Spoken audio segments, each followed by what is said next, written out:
her are Yusek Shalimar Hofer Tamano, Undersecretary for Tourism Regulation, Coordination, and Resource Generation. We also have Yusek Verna Buensuceso, Undersecretary for Tourism Development Planning. Yusek Maria Rica Bueno, Undersecretary for Tourism Standards, Regulations, and Human Capital Development. We also have Yusek Ferdinand Humapaw, Undersecretary for Special Projects. We also have OIC Yusek Milagros Sai, OIC Yusek for Administration and Finance. We also have with us Assistant Secretary Judilyn Kiatson, ASEC for Tourism Regulation, Coordination, and Convergence. ASEC Zarina Zara Loyola, Assistant Secretary for Strategic Communications and Public Affairs. ASEC Christine Joy Cari, Assistant Secretary for Tourism Development Planning. ASEC Ronald Conopio, Assistant Secretary for Protocol and Engagement. And we also have OIC Assistant Secretary for Administration and Finance, Attorney John Benedict Digson. From the Tourism Promotions Board, we have Ms. Maria Margarita Montemayor Nograles, Chief Operating Officer. We also have from the Duty Free Philippines Corporation, Mr. Patrick Joel Cinco, Chief Operating Officer. From the Intramuros Administration, we have Attorney Joan Padilla, Administrator. From Nayong Filipino Foundation, we have Ms. Mary Grace Akak, Executive Director. From the Philippine Retirement Authority, we have Mr. Roberto Zozobrado, General Manager and CEO. We also have from Tourism Infrastructure Enterprise Zone Authority, or TIEZA, COO Dr. Mark Lapid. From the Philippine Commission on Sports Scuba Diving, we have Mr. Marco Angelo Ancheta, Executive Director. And we also have from the National Parks Development Committee, representing Executive Director Cecile Lorenzana Romero, is Deputy Executive Director Jezreel Gayus Apilar. We also have from the private sector, the Ambassadress of Philippine Motorcycle Tourism, Ms. Jet Li. And also, Mr. Chairman, we also invited and confirmed their attendance at Tourism Congress of the Philippines, but as of now, they're still not here. That's all, Mr. Chair. Thank you. Thank you, Mr. Secretary. Now, the Chair would like to give his opening statement. Magandang umaga po sa ating lahat, may buntag sa tanan. Ngayong araw po ay hindi lamang organizational meeting, kundi hudyat na rin ng simula ng trabaho ng Senate Committee on Tourism ngayong 20th Congress. Nais nating magsilbi bilang katuwang ng Department of Tourism sa mga proyekto at mga programa nito para mas mapabuti ang industriya ng turismo ng ating bansa. Handa tayo makinig sa legislative agenda ng DOT at makakaasa ang lahat ng magiging tulay ang committee ito sa pagsasabatas ng mga ito. Growth in our tourism creates more jobs and opens the doors to more opportunities for our people who choose to engage in such lines of work or business. Alam po natin na hindi pa rin tuloy nakabangon mula sa hagupit ng pandemya ang ating turismo. In 2019, tourism contributes 12.7% of our gross domestic product. For last year, it's at 8.9%, a big jump from 6.4% in 2022. Despite the achievement of the sector before the pandemic and its steady increase in the share in our GDP after COVID-19, tourism in our country remains promising. To achieve its full potential as an economic driver, we need to assess and implement strategic measures, especially now in the social media age. Kaya po mahalaga na malaman natin kung ano po ang panukala ang kailangan nating maisabatas para matulungan ang DOT na tuluyan na makabangon. Kailangan nang maging handa ang DOT sa muling pagsigla ng turismo sa ating bansa. Kaya naman po nais natin marinig ang kanilang honest assessment sa kanilang mga efforts para gawin mas kaakit-akit pang ating bansa at maging top choice para bisitahin o pasyalan. Sana po ay makatulong ang committee nito para maabot ng DOT ang target share ng tourism sa ating pong GDP. Dito sa ating sektor, hindi lang pang foreign tourist ang gusto nating ma-attract. Gusto rin natin tayo mismong mga Pilipino ang makita ng ganda ng Pilipinas. Sabi nga nila, wag maging dayuhan sa sariling bayan. We want to hear from the DOT of their ongoing attempts to boost local tourism. Riding in my motorcycle around the country and promoting motorcycle tourism has made me more a believer that our country has so much more to offer.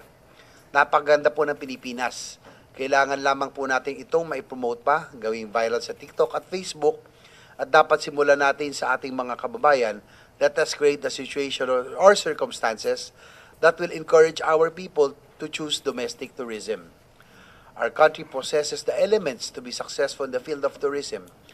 We are blessed with natural tourist attractions and the most hospitable people.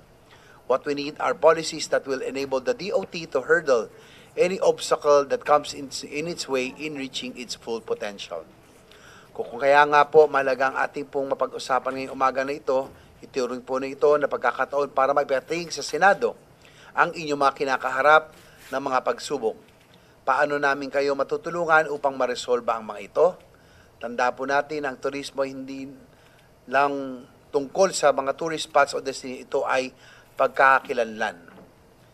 Ito po ang I'll just play some videos of the loops that we have gone through the years. So just last Sunday we were together.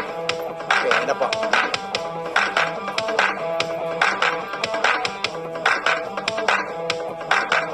Let's go!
Thank you.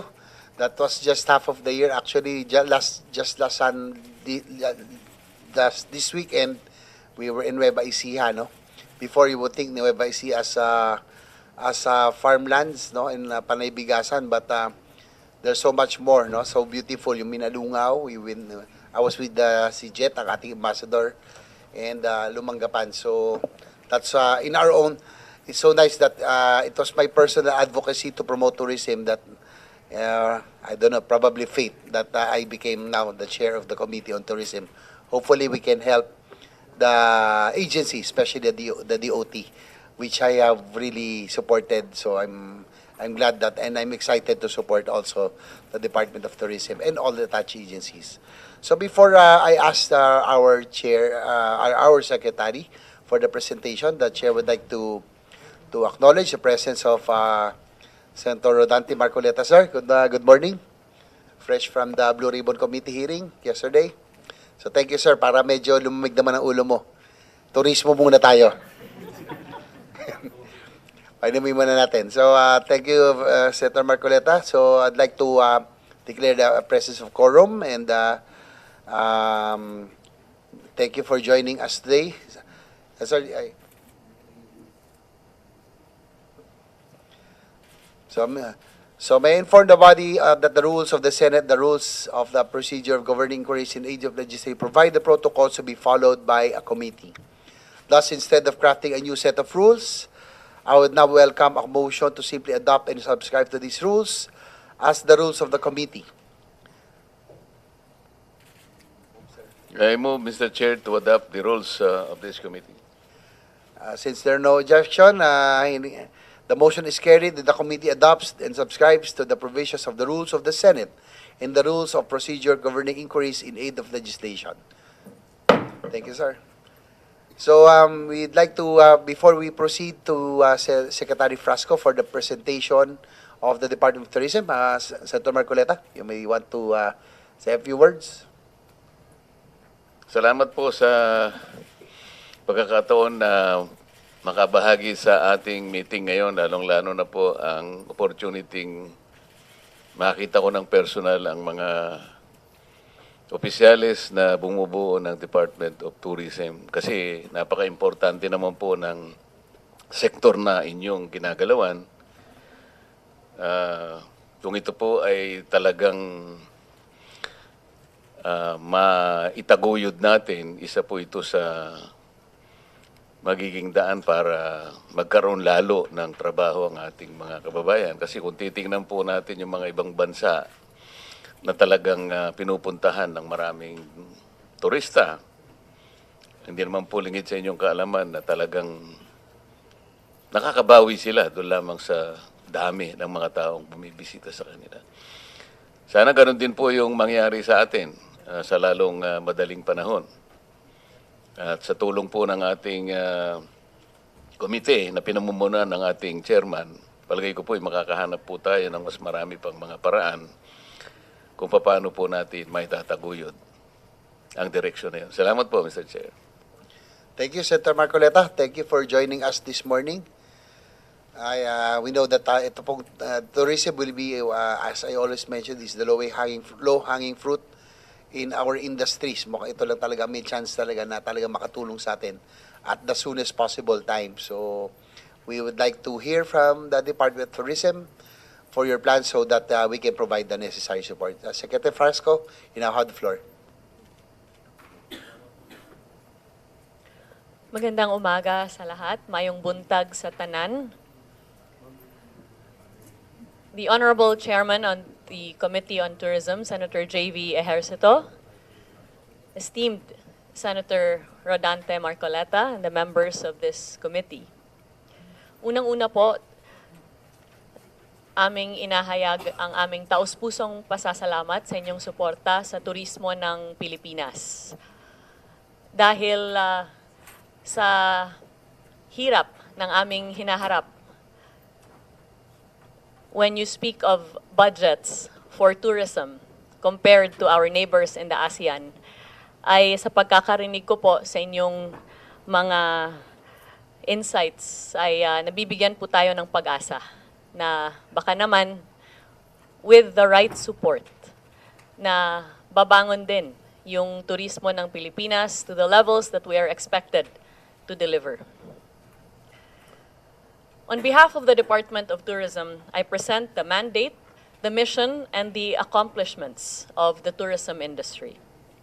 The 1987 Philippine Constitution recognizes tourism as a vital instrument for national development, directing the state to preserve and promote our culture and our natural heritage while harnessing these assets to advance the common good. This constitutional foundation is both a privilege and a responsibility. Tourism is not simply an optional activity. It is a state mandate tied to our nation's progress.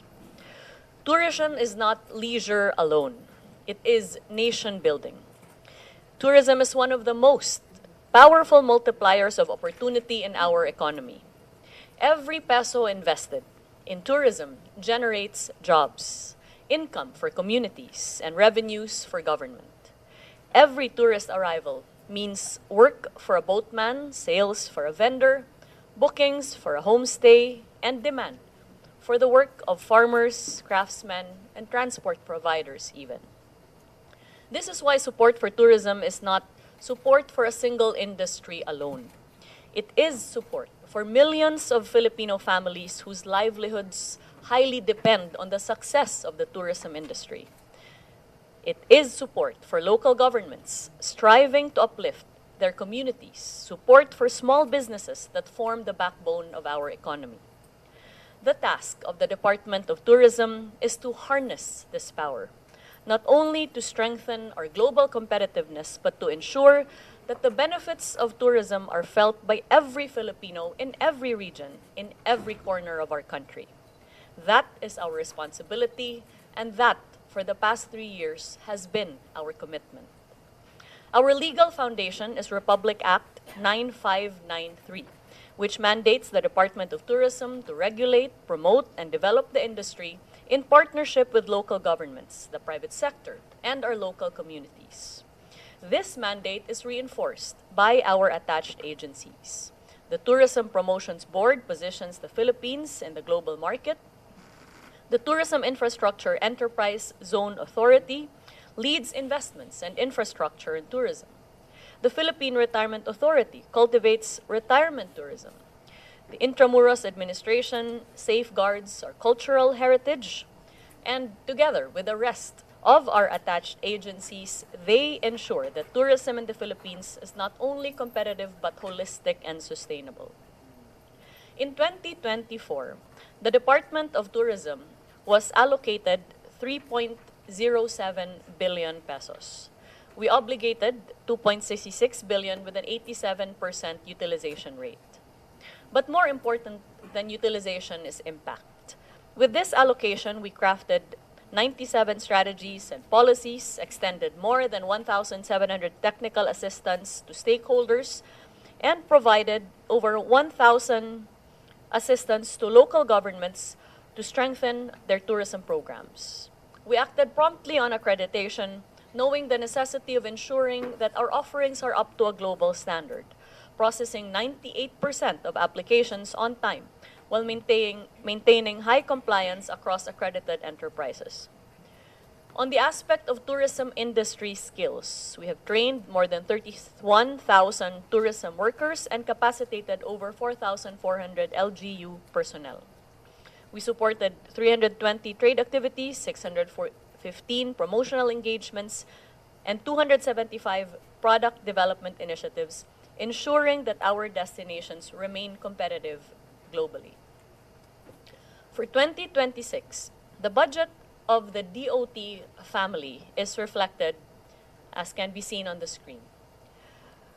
The central office is allocated 3.19 billion pesos. The Intramuros administration is allocated 159 million pesos, lower than the previous year. The National Parks Development Committee is allocated 321 million pesos,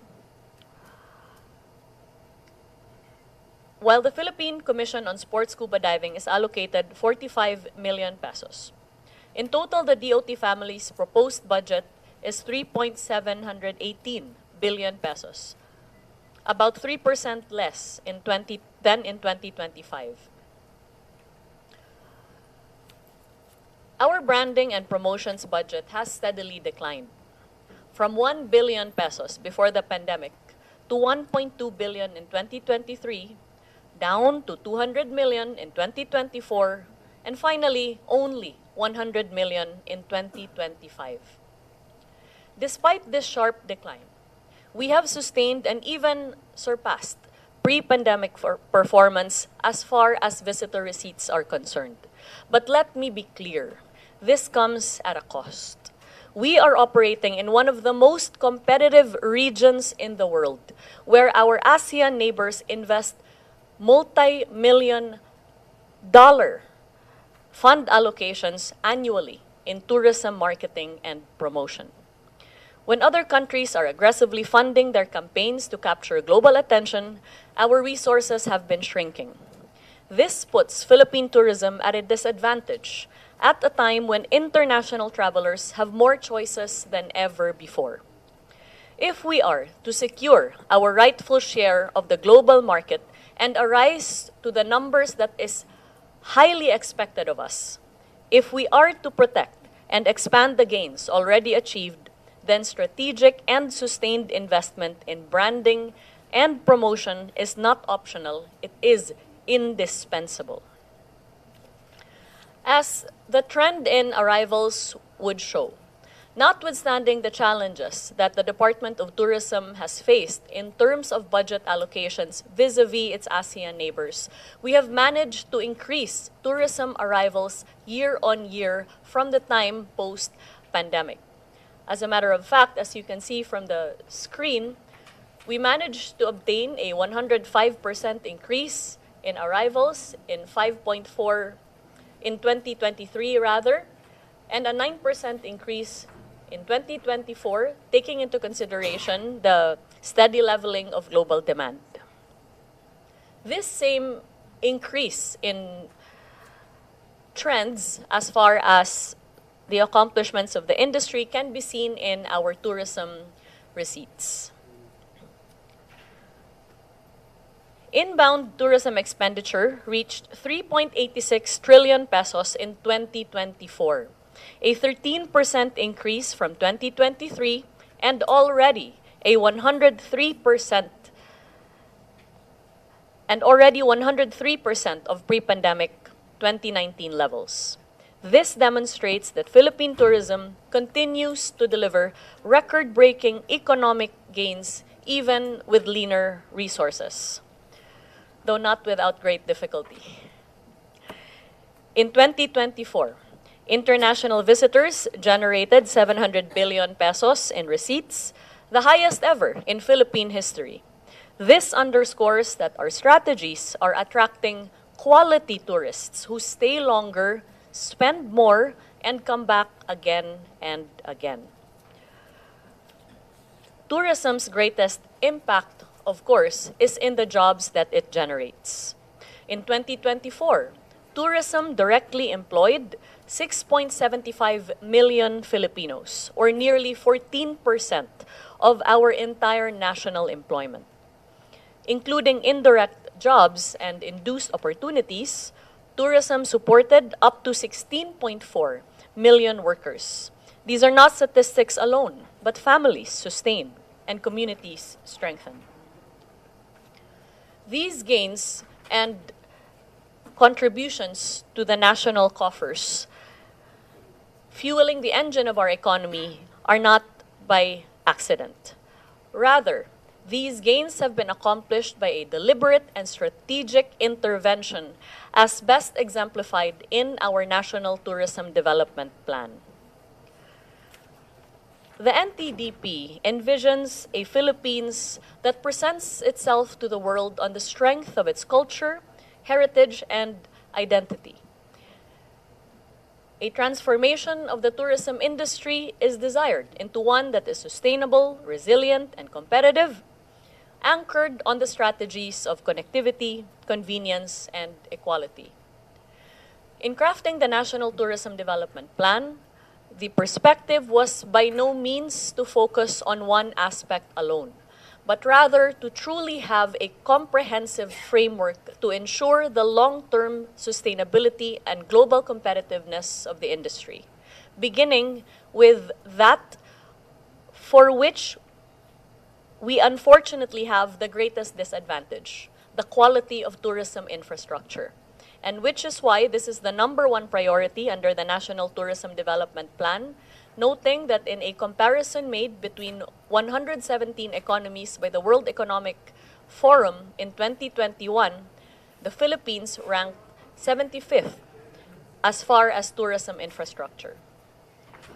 Second, in order to ensure that we are able to compete in a highly competitive market among ASEAN neighbors that enjoy international land borders, we have focused on increasing the connectivity of the Philippines from international destinations across the globe, even as we have worked to ensure that domestic connectivity continues to thrive. Digitalization falls very high on the list of priorities to ensure that we are able to provide opportunities, especially for emerging destinations, to benefit from a highly digitalized tourism industry. The enhancement of the overall tourist experience seeks to provide opportunities for tourists to enjoy immersive and experiential activities that will encourage them to stay longer and come back again and again. And of course, as directed by President Ferdinand R. Marcos Jr., we seek to equalize tourism development by providing opportunities not just for popular destinations, but for emerging destinations as well. The slide will show the rest of our priorities with the intention of ensuring that we're able to maximize not only the strength of international tourism, but establish the value of and maximize the potential of domestic tourism as well. We are grateful for the Good Senators program to promote Philippine motorcycle tourism. And as I'm sure you will agree, Senator, investment in tourism roads is of absolute importance, which is why we have advocated from the beginning with the Department of Public Works and Highways that more investments must be made in the construction, rehabilitation, and expansion of tourism roads. As a result of this convergence, over 700 kilometers of roads have been constructed and rehabilitated in the course of the 3 years of the Marcos administration. But unfortunately, we have found that for 2026, there is zero funding for new tourism roads under the DPWH. This notwithstanding, there is funding for continuing roads, but we feel that this may not be enough if we are to ensure equal opportunities for emerging destinations. In order to ensure a convenient journey for all of our tourists across the country, especially our motorcycle tourists, we have constructed tourist rest areas across the country. I can see from your video, Senator, that you had visited Pagudpud in Ilocos Norte, and perhaps you had the opportunity to visit our tourist rest area, which we inaugurated with the President. These tourist rest areas provide convenient amenities for our tourists, such as clean restrooms with showers, a pasalubong center that provides opportunities for our local sellers to sell their pasalubongs, as well as an information center, charging stations, lactating room, and PWD facilities. We have now managed to open 10 tourist rest areas nationwide, and considering that there is such a high demand from our local government units across the country, we're now on the road to constructing up to 100 tourist rest areas across Luzon, Visayas, and Mindanao. In order to ensure that we provide opportunities to introduce our culture and highlight the strengths of our emerging destinations, we have mounted the Philippine Experience Program. We have managed to complete 12 Philippine Experience caravans across the country where we provide opportunities. We have provided opportunities to 32 provinces, 51 cities, and 51 municipalities to highlight the strength of their culture, their heritage, their festivals, as well as their gastronomy. On the aspect of tourism infrastructure, once again, we recognize that there are ways by which the tourism experience can be improved and therefore creating more opportunities for local communities to earn from the tourism industry. And that is by investing in tourism infrastructure. Through our partnership with TIEZA, we mounted the Tourism Champions Challenge, which has provided up to 255 million pesos in grants to local government units across the country to construct resilient, inclusive, and competitive tourism infrastructure. As you can see from the screen, these are just some of the Tourism Champions Challenge winners that we have already broken ground on across the country. We recognize that Muslim-friendly and halal tourism is one of the fastest growing segments in the world. And therefore, we have worked to ensure that the Philippines' competitiveness as a Muslim-friendly and halal destination increases. Through these efforts, the Philippines has been recognized by the Global Muslim Tourism Index to be a rising Muslim-friendly destination, climbing up 4 places from 12 to 8 as far as our competitiveness. We recognize that there are opportunities for our destinations to anchor tourism experiences upon the diversity of our gastronomic offerings. And therefore, the Department of Tourism has elevated the Philippines' profile in global gastronomy through strategic programs such as the Philippine Experience, as mentioned, the Philippine E-Experience, and the hosting of prestigious global events that bring the world's attention to our shores. This includes the United Nations Tourism Regional Gastronomy Forum for Asia and the Pacific, the forthcoming Terra Madre Asia Pacific, which will be held in Bacolod, as well as the arrival of the Michelin Guide to the Philippines. We recognize that the best asset of Philippine tourism are no other than the Filipino people. Our hospitality is known all over the world, and we continue to institutionalize that world-class hospitality while maintaining the authenticity of Filipino service by way of the Filipino brand of service excellence. We have managed to train over 330,000 workers in the past 3 years, beginning from a baseline of a little over 10,000 in 2022.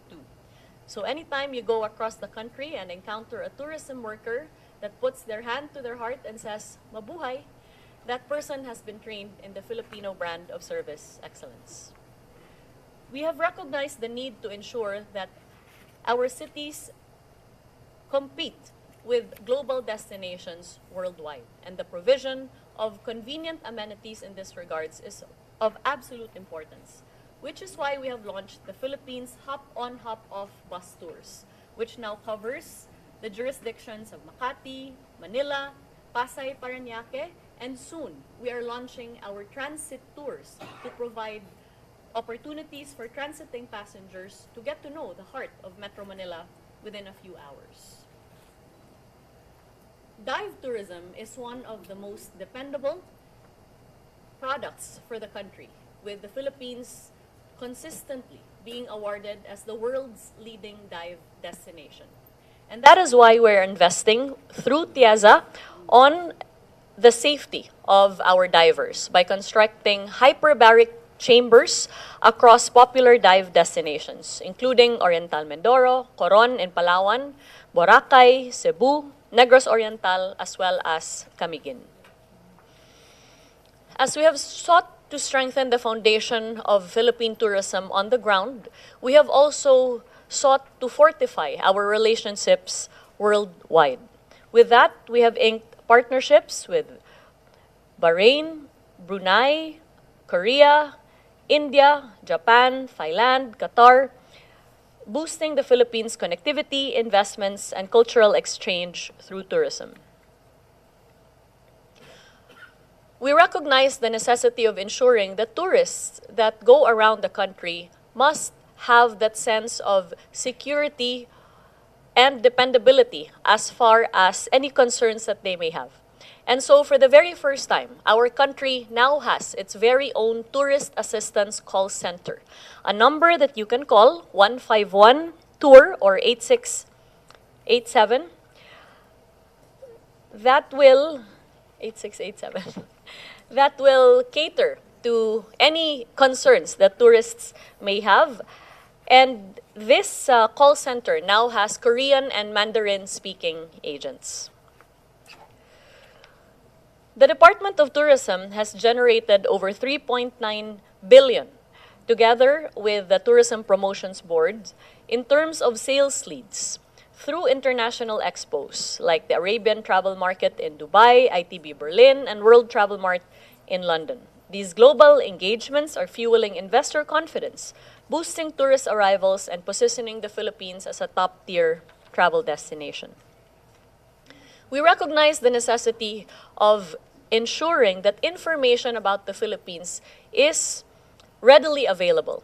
And that is why, through the Tourism Promotions Board, we have enhanced the Travel Philippines mobile application. It's now been downloaded over 95,000 times. And if you open the app, then you will have an opportunity to get to know our regions, provinces, cities, and municipalities, as well as the experiences that one can have in the country. And it also features the accredited tourism enterprises partnering with the Department of Tourism. Can we please reflect the slide? In addition to this, sports tourism is fast arising as one of the most profitable segments of tourism worldwide. With that, we have teamed up with national sports bodies as well as global partners to stage world-class competitions in the country.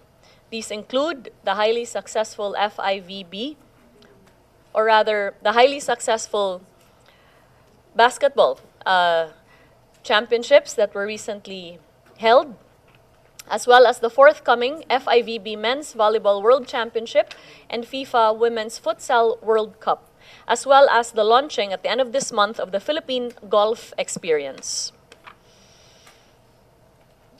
Through the Tourism Promotions Board, we continue to support motorcycle tourism, exemplified no less than our ambassador, foremost ambassador for Philippine motorcycle tourism, Senator Ejercito, by expanding motorcycle tourism circuits nationwide and organizing promotional rides to highlight scenic routes, cultural attractions, and sustainable tourism practices. We recognize that government must have a facility to support our small and medium enterprises in the tourism industry. And that is why, together with the Department of Trade and Industry, we have launched the Turismo Ascenso loan programs, which provide up to 20 million pesos in loans with very attractive and competitive interest rates, and are even able to provide non-collateral loans depending on the amount that is being loaned. We have also sought to ensure that the Philippines continues to position itself as a hub for global events, recognizing that meetings, incentives, conferences, and exhibitions provide wonderful opportunities for high-yield tourists. With that, we hosted the UN tourism events in Cebu last year. We supported the GolfCon event, as well as launched the Philippine Dive Experience, and we are eager to work with the national government in hosting the ASEAN in 2026. As we promote the highlights of our destinations, so too must we ensure that we take care of our people, which is why we have partnered with the Department of Migrant Workers that provides capacity building and skills training for returning OFWs who may wish to have livelihood in the tourism sector. We provide them with trainings as well as capital in partnership with the DMW. In addition to this, we have sought to ensure that we are able to provide social protections for tourism workers that continue to serve the industry, which is why we have partnered with the Department of Social Welfare and Development under the Bayanihan sa Bukas na May Pag-asa sa Turismo program, where in the event of a calamity, we are able to come in to provide financial assistance through the DSWD and also provide sustainable livelihood training so that affected tourism workers may continue to earn from the tourism industry.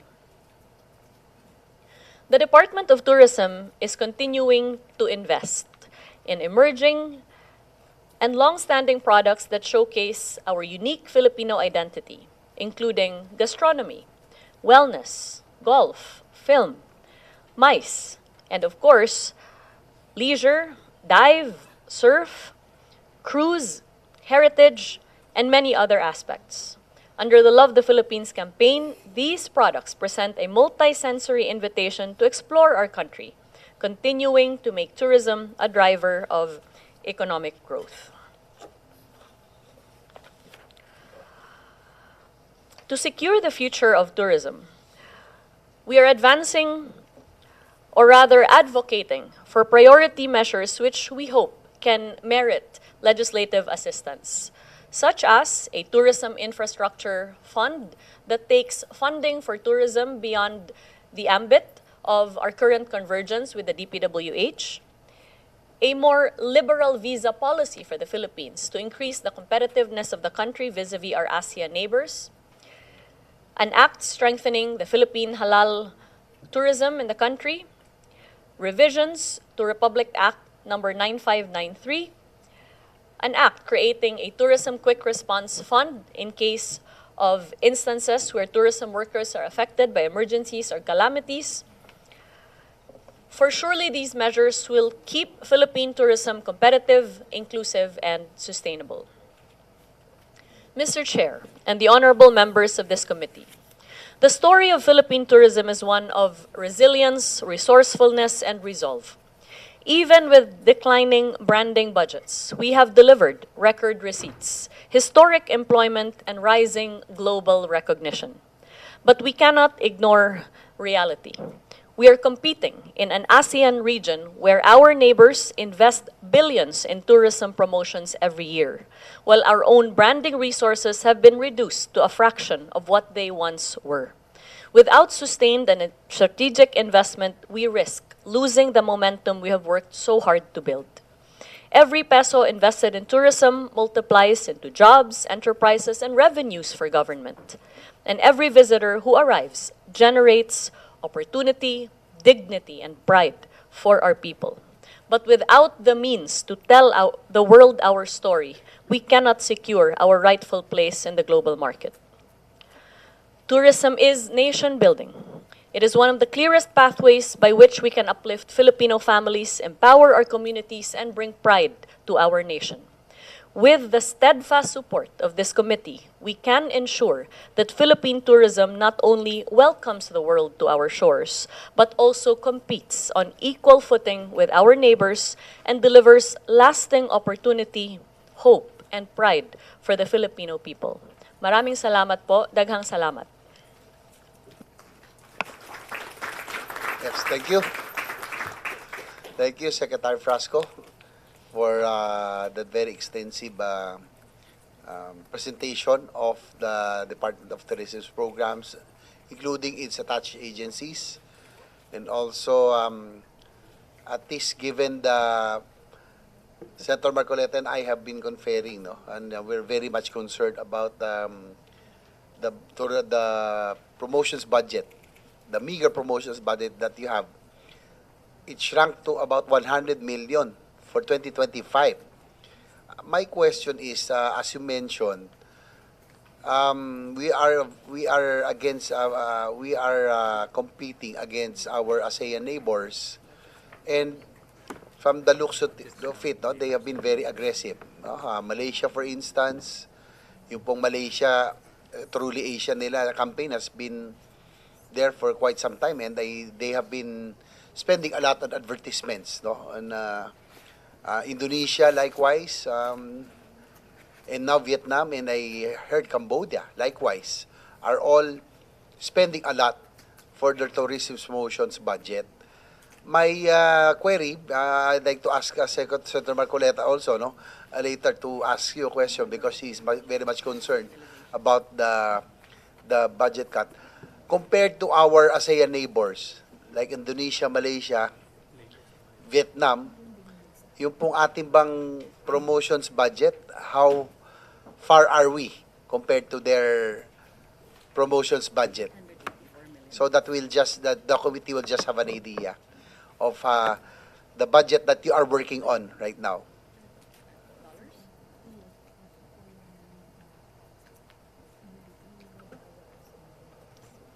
So 11.2 million.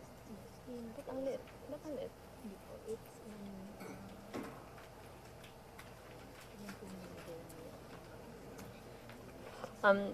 Thank you, Senator. We do have the statistics to compare the promotions budgets of our ASEAN neighbors, and I cede the floor to Yusek Verna Buensuceso to present the comparative numbers.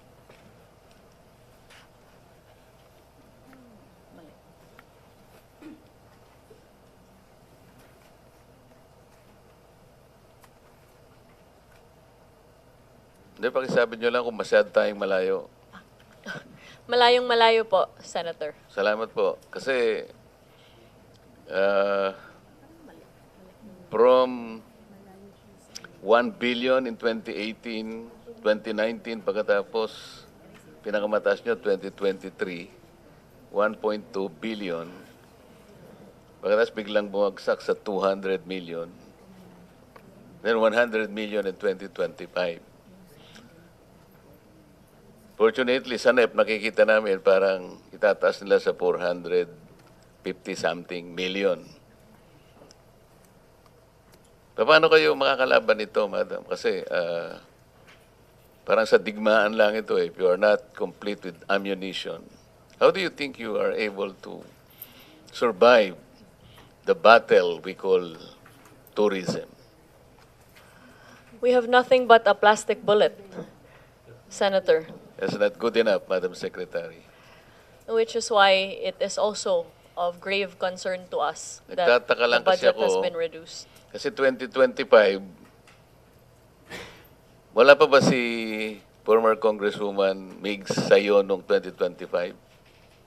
Wala pa, ano? Siya na ba noong 2025? Ngayon? Congresswoman Migs po, can I clarify po, sino po si Congresswoman Migs? Hindi. Kapagalan niyo ba to? Kapatid. Ilo. Ikaw ba yun? Sorry kasi parang kamukha mo siya. Kasi kasama ka, colleague ko siya. Medyo malabo ang mata ko, malayo pa siya. So kala ko kasi nandit siya, kasama niyo siya ngayon. I meant to ask you sana, you could have utilized her, kung siya si Migs, no? To charm the Speaker of the House of Representatives. Kilala mo siya, ma'am, di ba?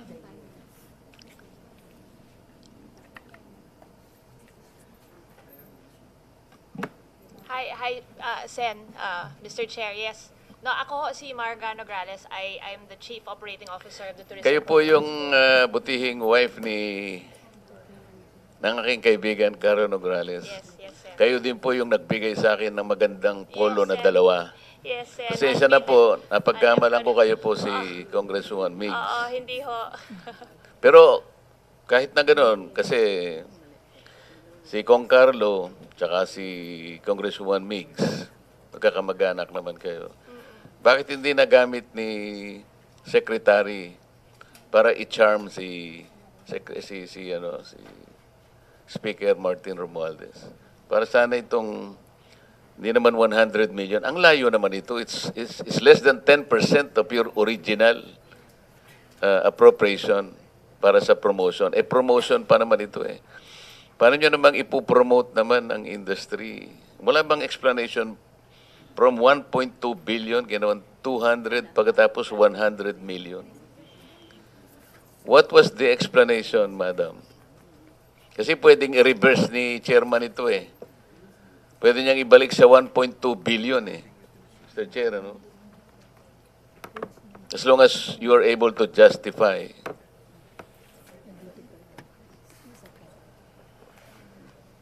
Mr. Chair and Senator Marcoleta, first of all, I think what has become abundantly clear to us in the department is that the power of the purse lies entirely with Congress, and therefore the exercise of their discretion is beyond our control.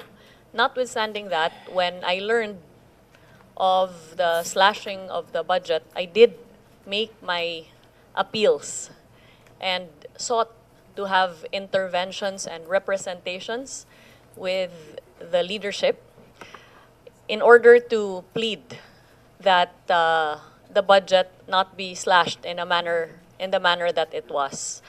But at the end of the day, we can only ask, and it is for them to deny. And clearly, exercising this power of the purse, the budget has fallen victim to that. I wish to clarify that it is also not Sorry a matter... to interfere. Doon po sa punto, no, I would just like to ask. The budget, yung pong pinapoint out ni Senator Marcoleta, 2025 secretaries, 100 million. That's But correct. the NEP of this was about 500 million. So it was That is slashed correct. after That- the GAA, sa GAA, it became 100 from a NEP of 500 million. That is correct, Mr. Okay. Chair. Please continue. Pero, Mr. Chair, alam mo, na-politika lamang ito, alam ko naman dahil sa... But the chief casualty is the Filipino people. If you are unable to promote the tourism sector, mawawalan po ang Pilipino. Dapat hindi pinipolitika ito Anong problema Kasi ako, na-feel ko mismo ang politika doon Kahit wala kang kasalanan, pinagtatanggol mo lang ang tama. Katulad nyo, politika ang nangyari.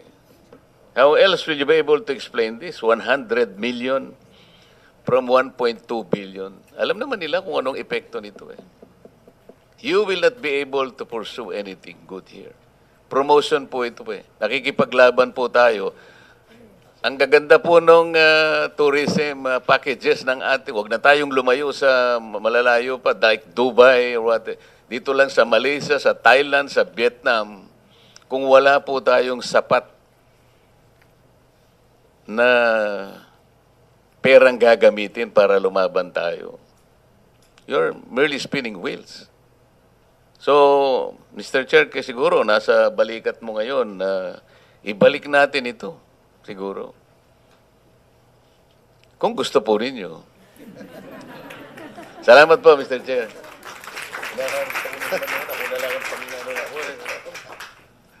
Thank you, Senator Marcoleta. I guess you hit the nail right on the head. Mukhang yun na nga rin ng na-point out talaga natin sa umagang ito.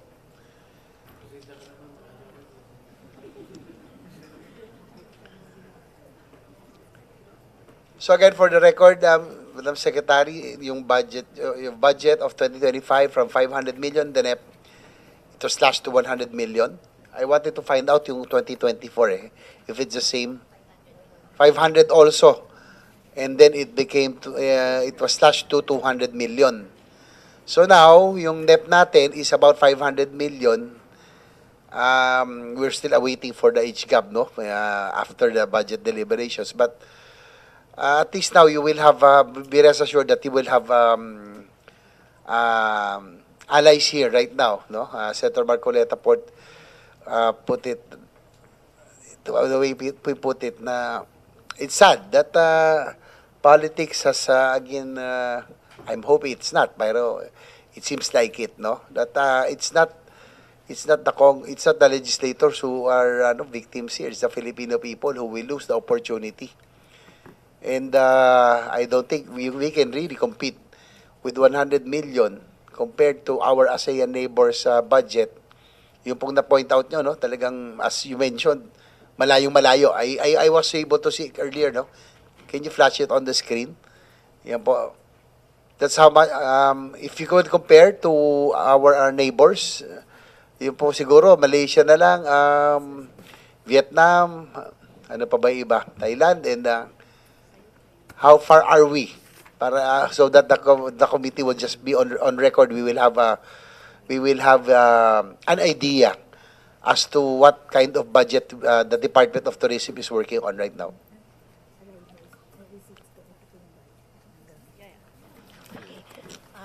Mr. Chair, Yusek Verna will answer the question. Please proceed. Good morning, Mr. Chair. Actually, on the screen, we have a comparative analysis of the various ASEAN budgets in relation to tourism development.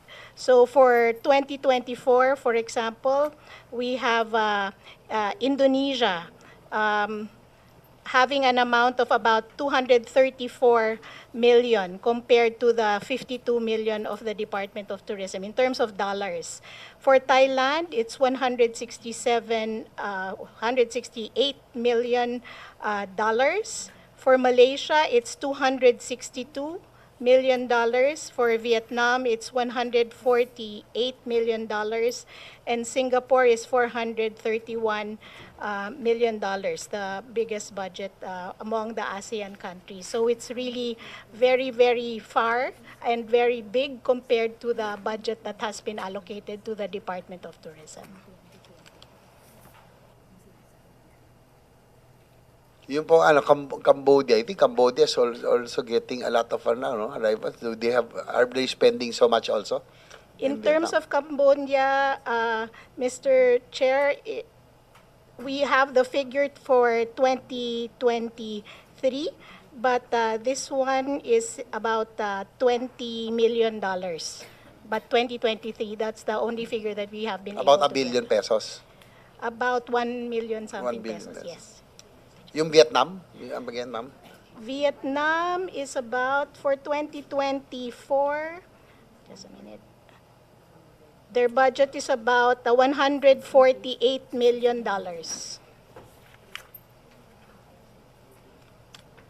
So in peso, that's how much compared to us? That's to ours? about 8.4 billion. 8.4 billion. Yes. So they're spending 8.4 billion to compare to our 100 million. Ganun ba yung difference? Yes, Mr. Chair. 2024. Still a big difference, huh? Anyway, probably budget season is coming up soon. Probably if you can have another presentation, having a matrix comparison, maganda ito makita nila. It will be nice that if you can present this so that we'll have the other senators will have a better appreciation of the comparison to the promotions budget that we have in terms of pesos also, para lang makita natin in terms of dollars and pesos. So that, we'll have an idea on the kind of budget that you're working on, and in spite of that, at least we're still able to perform, by trying to be innovative, I guess, by making do with what you have, the meager resources, Also, what are the challenges aside from the promotions budget? Steadily, it was 500 million in the NEP for the past 3 years, but it has been cut for the past 2 years. But be rest assured that we'll make sure that it will not happen again. We'll do our best, because it's not the legislators, it's not the secretary who will suffer because of this cut. Sana nga hindi tama yung analysis po ni Senator Marcoleta. It's you're a victim of politics. I hope not, But if it is indeed it is, it's not you who will suffer. It's not the department. It's the whole industry. As I mentioned earlier, this is the low-hanging fruit that we have already. We cannot compete in terms of other industries anymore, manufacturing and others. So, ito tourism na lang nga yung natin eh. Tapos magiging biktima pa ng politika, nakakaawa naman, lahat na lang tayo napupolitika. In the same way that we will ask later on, there still other challenges. Of course, one is your budget for promotions. And next will be tourism infrastructure, as you mentioned. Probably that's next. I am a witness, and I agree with you, Secretary, that it is indeed a challenge. It's very important, really, to give infrastructure, to make sure that the infrastructure is there and make it more convenient for tourists. So to move around the country, I have seen a lot of our hidden treasures, yung mga potential tourism areas, and I'm a witness na talagang medyo kulang pa tayo sa infra. That's why before, when I was just a member of this committee, I remember I asked RTS head, GM Mark Lapid, kung ano po yung mga, probably later on you can brief us, kasi nangyayari nun, everybody, just like the flood control budget, kasi 350 billion po yung budget na yon, everybody wants a piece of that pie. Even though yung pong tourism, or even though yung flood-prone provinces are already, yun po, kahapon, already identified, but yung project, hindi, there's a mismatch. So everybody wants a piece of that pie. Mukhang na politika rin to kasi I think also everybody wants a piece of the pie of the TIESA. Dapat, I think if you can brief us later on, I think the Secretary was able to mention yung po mga tourism centers, no, that are ongoing. So, yun po. So, tourism infrastructure, roads, and others, no, we have to coordinate with the DPWH on this. Let us know kung ano po yung inyo pong mga priority infra so that we can help being Vice Chair of the Committee on Finance in the upcoming budget. Doon po sa infra, Sec, do you have any list of the infrastructures that you would want to help prioritize with the Department of Public Works? Senator, first of all, I wish to thank you for understanding the predicament that we have been facing in the Department of Tourism.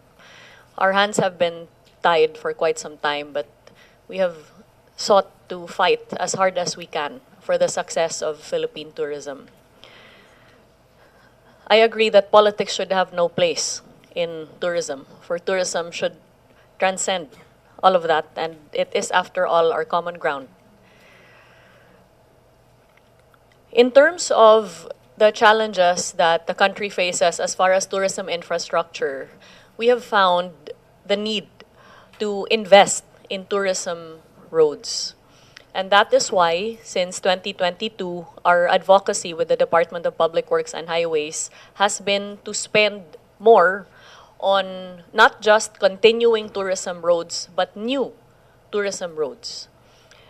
While it has had some success, in a sense that there was funding allocated for new tourism roads a couple of years back, unfortunately for 2026, there is zero funding for new tourism roads. In fact, the only funding that remains for tourism roads is on continuing roads. That is not to say that we have not submitted our list of priorities. We have. And in fact, judging by our experience where our submissions are still subject to the discretion and list of prioritization of DPWH, we have also advocated for the funding to be placed under the Department of Tourism. So in the same way that funding for health facilities are with the DOH, funding for classrooms are with the DepEd, funding for farm-to-market roads are with the DA, but all downloaded and executed by the DPWH, the idea that we presented was that funding for tourism roads be lodged under DOT, considering that it is our regional offices that possess the data as far as the projections on demand and current demand that would ensure an enhanced tourism experience. That being said, we submitted our priority list to the DPWH. We also submitted the same to the DBM. But there is, as of yet, zero funding that is allocated for new tourism roads. So we're hopeful that since you are an advocate for the improvement of tourism roads, that this can somehow be addressed. We feel that investments in bridges is also important. And equally important is investment in airport infrastructure as well as seaport infrastructure. And we have already submitted our list of priority airports and seaports to the DOTR. Yes, we'll take note of those, and probably if we can furnish the committee a list of those roads that you would want to prioritize, so we can have it for the record and probably likewise help you in during the budget deliberations. Ito po yung yung I have some the Philippines pays in comparison really in infrastructure in terms of infra for tourism. We're number 69. We're the lowest in Southeast Asia. Of course, behind Singapore, Indonesia, Malaysia, Thailand, and even Vietnam. I think we're number 69. Vietnam is 59. No. So, if you can give us the copies of your proposed road infrastructure, and I agree pong yung airport has a lot of improvement that that needs to be done. Of course, it's the first and last impression of every tourist that comes here. Not only tourists, but also potential investors, no? But of course, we have to give time, but they have to rush, that the new NAIA management, the new private entities now trying to make improvements. So I may just ask if there are any specific ongoing coordination between the DOTR, the MIA, and also the DOT to make the passenger experience better right away. What are is there any now that is there any coordination between DOTR and DOT and the MIA, the new MIA management? First of all, Mr. Chair, we signed a memorandum of agreement with the DOTR for purposes of tourism infrastructure convergence as it pertains to air, land, and sea transport. And the result of that has been the prioritization by the DOTR of the list of improved, or rather the list of airports and seaports for which we seek improvement. I think the most recent demonstration of this is the expansion of the Siargao Airport, which Secretary Vince Dizon and I inspected last week. And forthcoming, of course, is our support for the privatization of our regional gateways that include Bohol, Laguindingan, forthcoming for Bicol, hopefully Iloilo, and we're hopeful as well for Puerto Princesa. That being said, we have had ongoing coordination with NNIC, the private proponent that is now operating the airport. And our interventions include, first, the training of frontline personnel in the Filipino brand of service excellence. Second, and as a result of our walkthrough with DOTR and NNIC, the DOT will provide interventions as far as the improvement of the food offerings in the airport, as NNIC is putting up a new food court in the area. Third, in terms of branding and promotions, we're also partnering to be able to provide collateral materials for marketing purposes in the airport.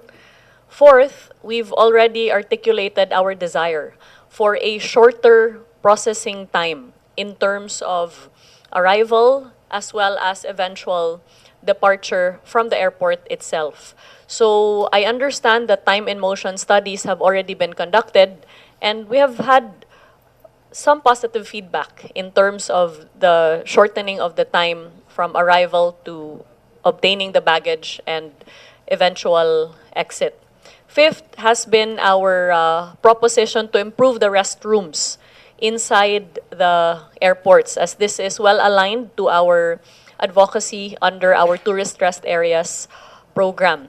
Sixth and finally, we're also working with them and together with the DOTR through our routes development team to ensure that connectivity to the airport continues to expand. And we have seen such expansion with the recent launch of the Paris to Manila flight, a first in several decades, the launch of the Vancouver to Canada flight through Air Canada, as well as the forthcoming launch of the direct flights from Delhi to Manila.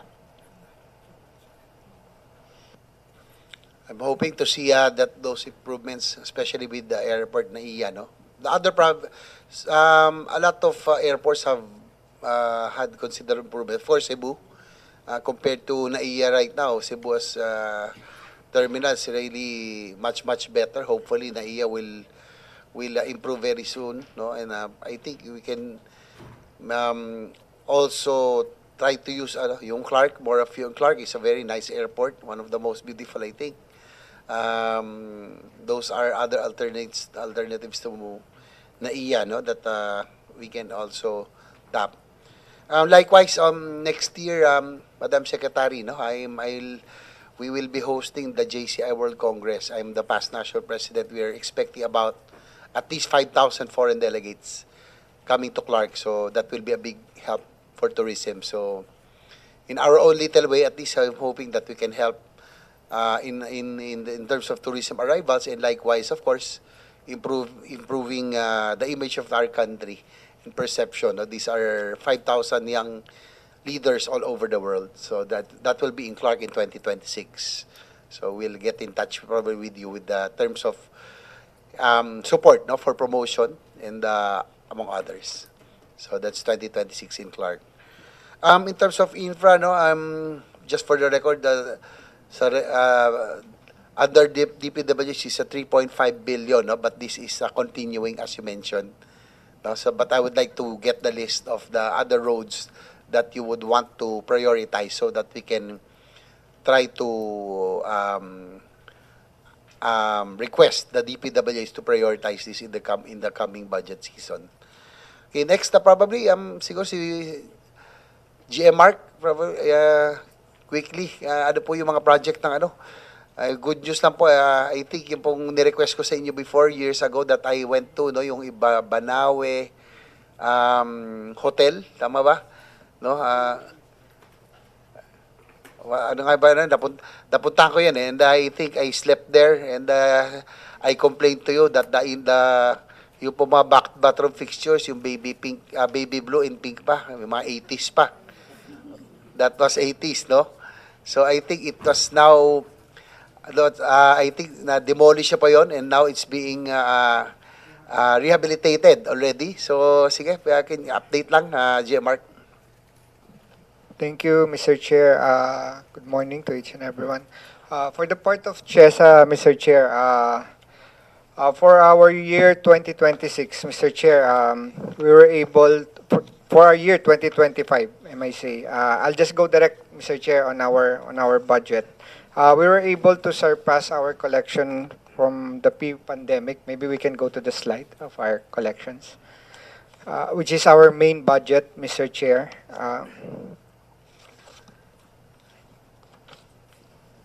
So our pre-pandemic figure on 2019, the agency was able to collect around 7.131,019,890 billion in 2019. But due to pandemic, the financial collection of CHESA went down to in 2020 to 836 million, going to 2021 to 331 million, and then as of 2024, Mr. Chair, we were able to surpass already our pre-pandemic figure.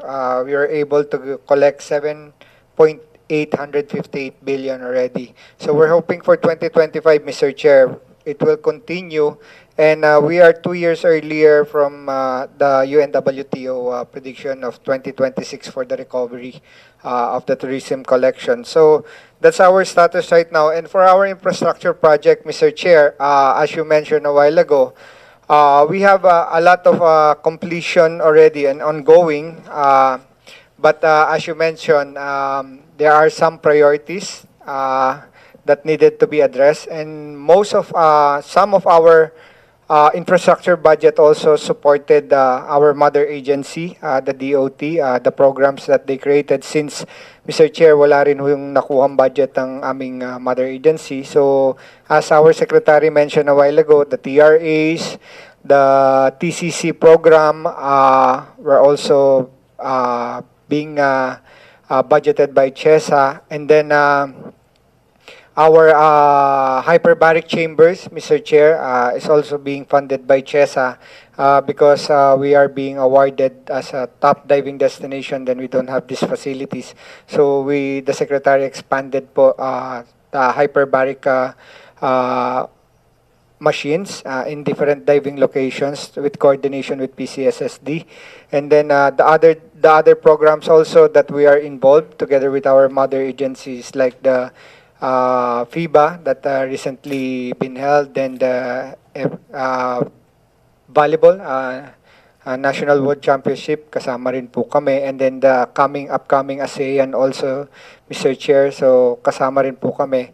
Aside from these infra projects coming from our support to our mother agency Department of Tourism, on the part of CHESA, Mr. Chair, yung mga rehab namin on our properties like Banawe, Intramuros, hoping, Mr. Chair, yung Banawe is matapos na. I hope we have a picture here kung ano na magiging itsura ho ng Banawe natin. Medyo na-delay lang ho kasi kami ng konti on our rehabilitation for Banawe, Mr. Chair. Kasi nung in-strip down ho namin yung hotel, medyo may nakita ho kaming mga crack dun sa mga walls. So, we asked the help of DPWH together our engineering to come up with a structural integrity muna nung building before we come up with additional funding for the retrofitting na kailangan before they can continue. So ngayon po ongoing, hoping by the first quarter of next year, Mr. Chair, matapos na po siya. And then Club Intramuros is also on rehab, Zamboanga City Golf Course, and then our Balikasag Island also, part of our rehab. And then aside from those, Mr. Chair, we also focus on our other projects na in-address po namin na kailangan, like the STDP of Coron, we're doing it, the Puerto Galera, and we're also in close discussion with El Nido, Mr. Chair, kasi yung water problem na meron po doon. So, pumapasok na rin po kami, tumutulong na rin kami as part of our infra budget. And then, Mr. Chair, as you mentioned a while ago, yung coordination po ng DOT and DOTR regarding our gateways, we're also involved. As a matter of fact, last week we had a meeting with CAAP regarding dun sa rehabilitation na tutulong na rin po kami. So, CAAP is designing a modular terminal right now. And then we were requested na tutukan namin yung modular terminal, yung including pati yung mga benches, kasama pati yung FISD monitors, pati ho yung trolleys. Yan po yung mga nire-request nila na supportahan namin on their end, including pagpapa-aircon ng mga terminal. And on part of the Department of Tourism, the DOT or the regional offices who are kung saan ho yung ma-identify ng mga terminals will also be in charge of the anong tawag doon? The interior decoration of each terminal, depende po kung saan yung location. So yun po yung aming status right now, Mr. Chair. And of course, aside from our backlog, Mr. Chair, we have a 8 billion backlog due to the money that was taken from us during the Bayanihan COVID. It was used as a Bayanihan Hilas 1 Act. 12 billion po yun. So, paunti-unti, nakaka-recover kami. Hindi ho kasi natanggal lahat sa listahan yun. Ongoing pa rin, continuous. And to be honest, Mr. Chair, hindi pa ho kasama dun yung mga request sa amin na pakonti-konti po ini-implement din namin. But you are correct, Mr. Chair. It's just we're just trying to prioritize some of the high impacts na pwede naming magawa at matapos.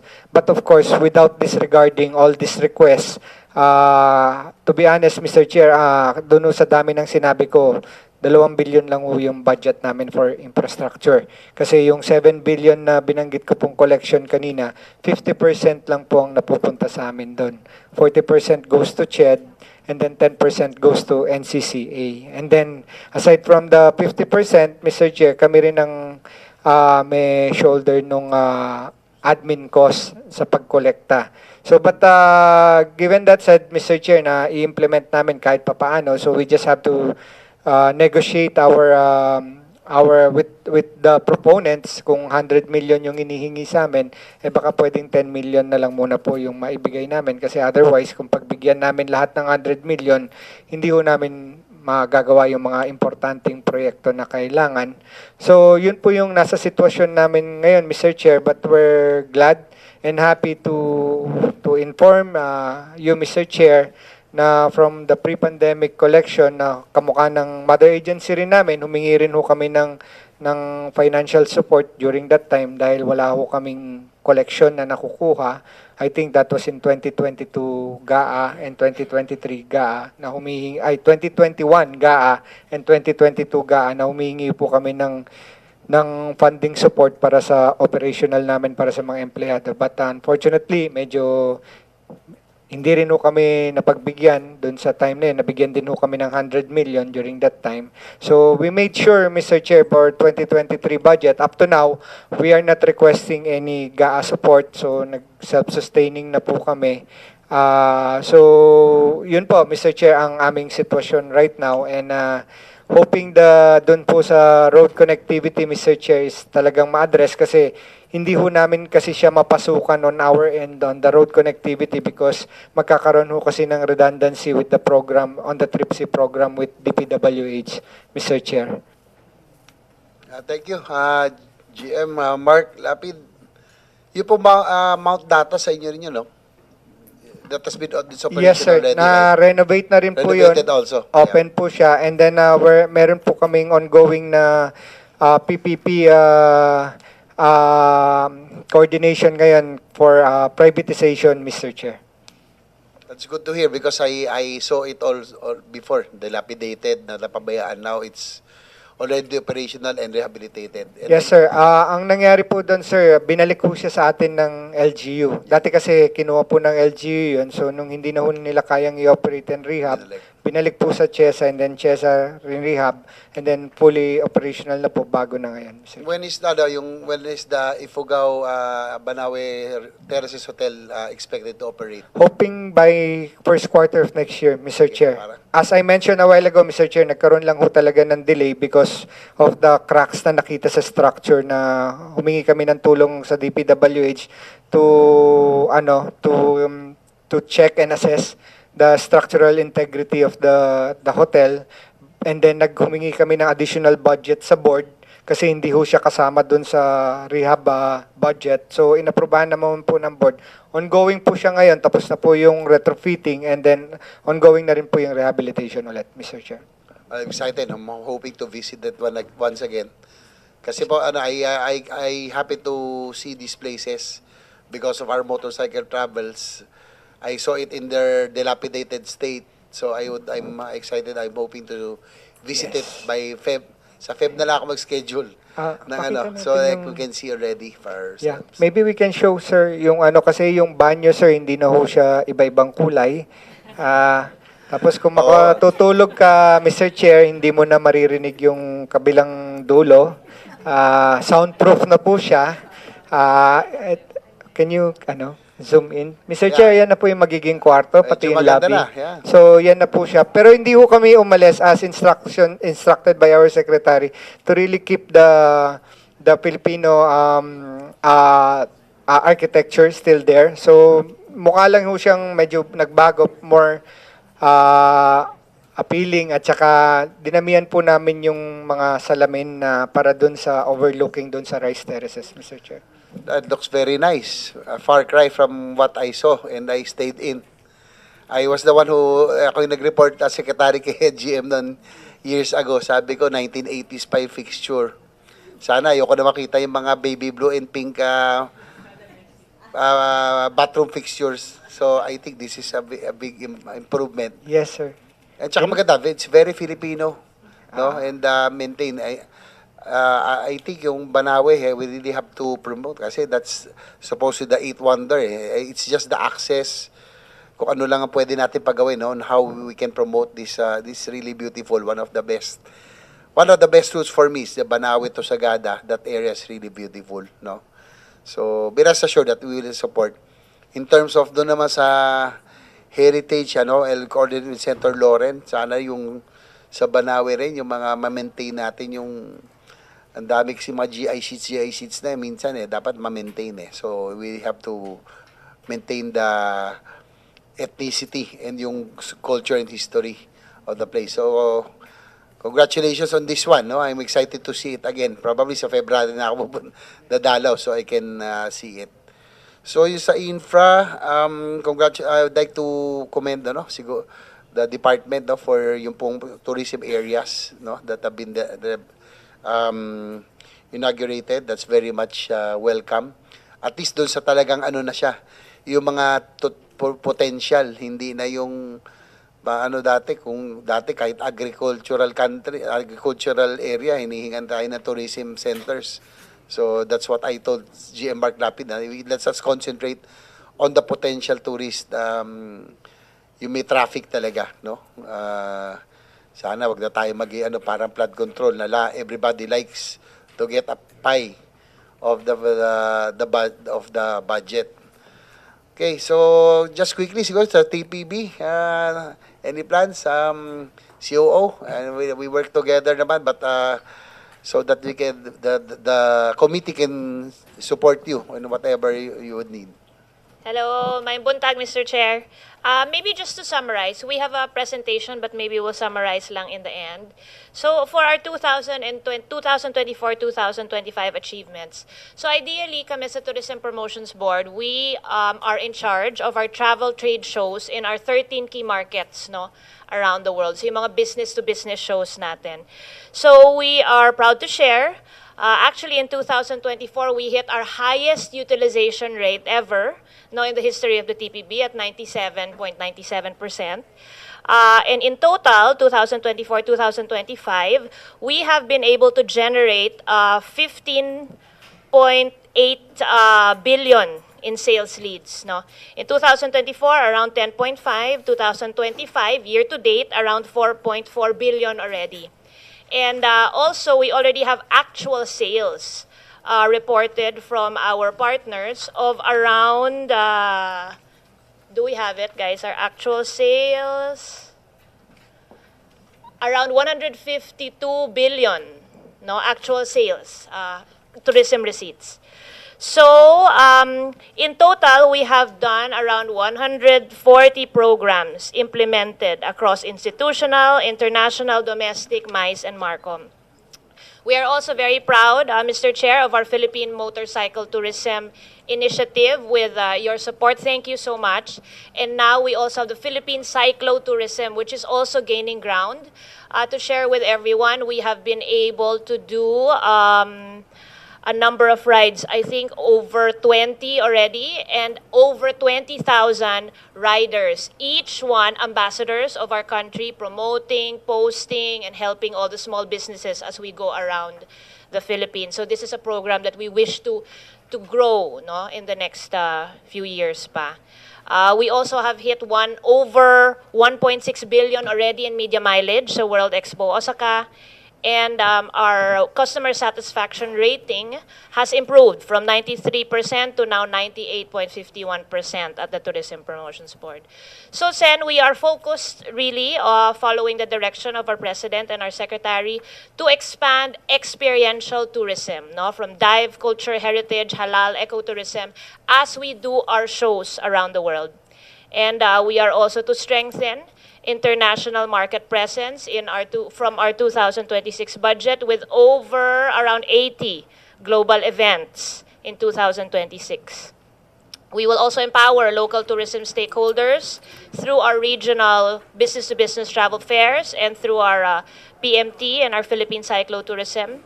And we will enhance digital platforms and marketing communications and sustain environmental and gender-responsive programs. So our budget for 2026, Mr. Chair, is 1.448 billion.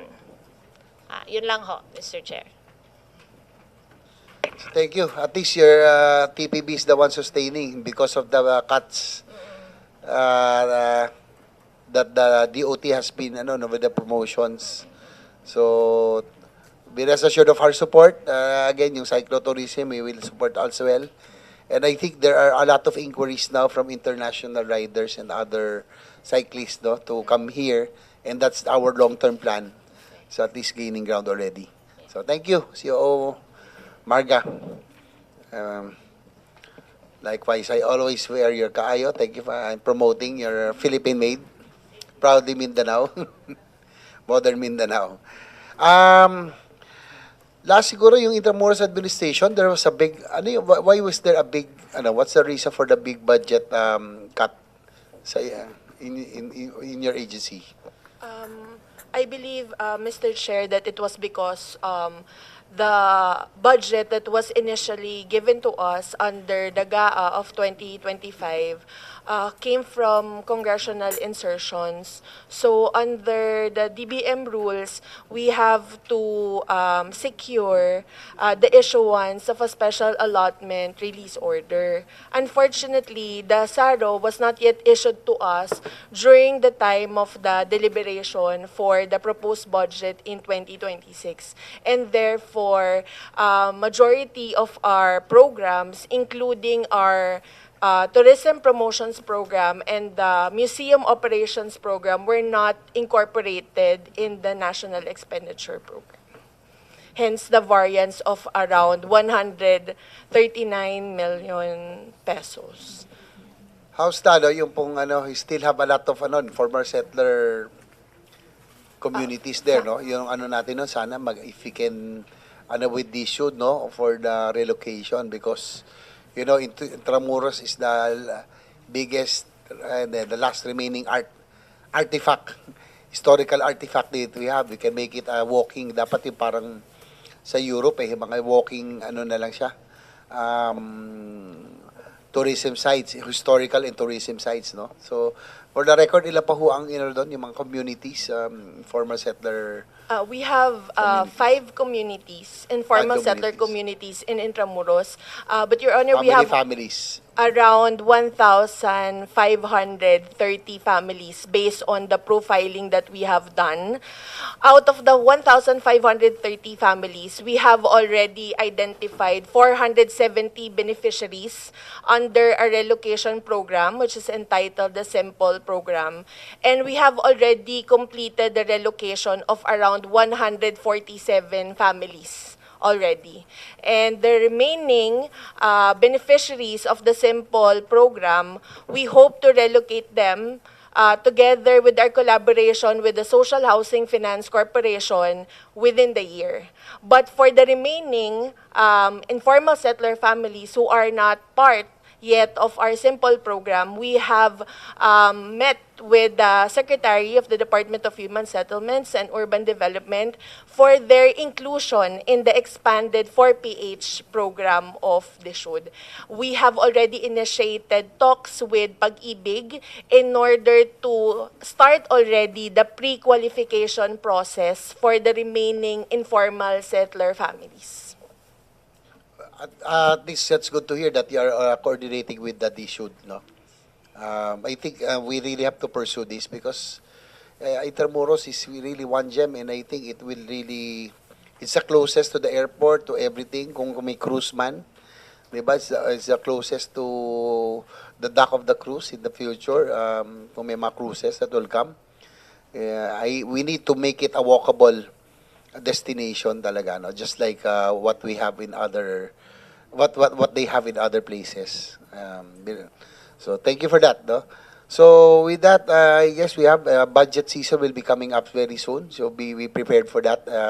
Yung po mga the things that I asked from you, so that we can help you during the budget deliberations. Be rest assured that we will make sure that DOT does not get again 100 million this year. No, that's really crazy compared to our ASEAN neighbors, no? So with us at the helm, we will do our best.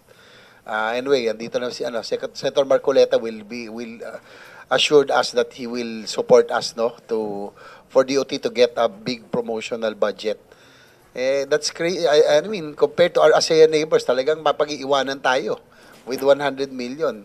Again, it's not Secretary Frasco or the officials. Kung politika man ito, who will be victims? It's the Filipino people. Sayang yung potential. And DOT tourism is again the low-hanging fruit and the only one that has the big potential to improve. So be rest assured of our support, Madam Secretary, and to all the officials of DOT. Likewise, I'm also interested dun po sa DOTR, is airport, because I'm the one also defending the DOTR budget this year. So I've been pushing and advocating in infrastructure development.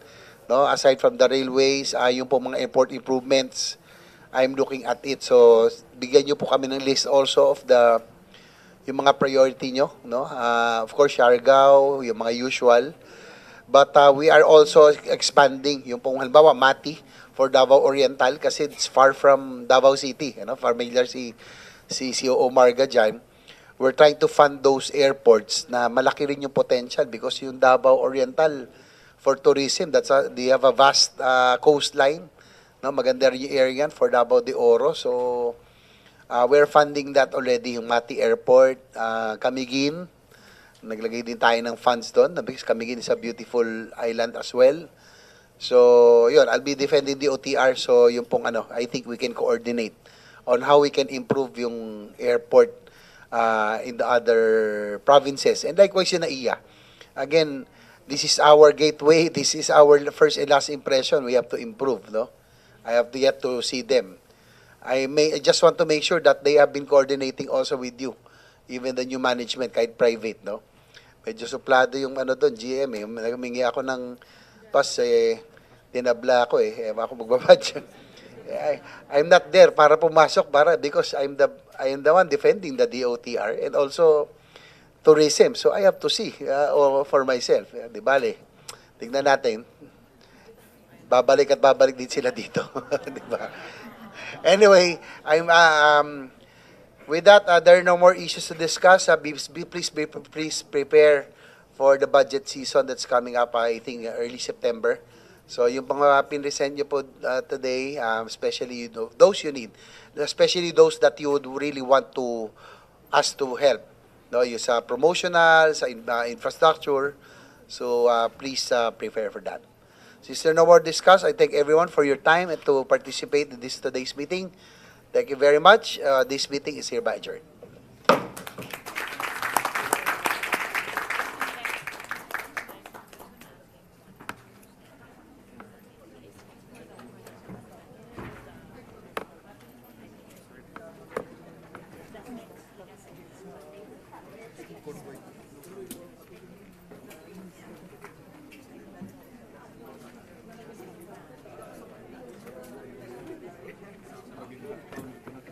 Yes, sir.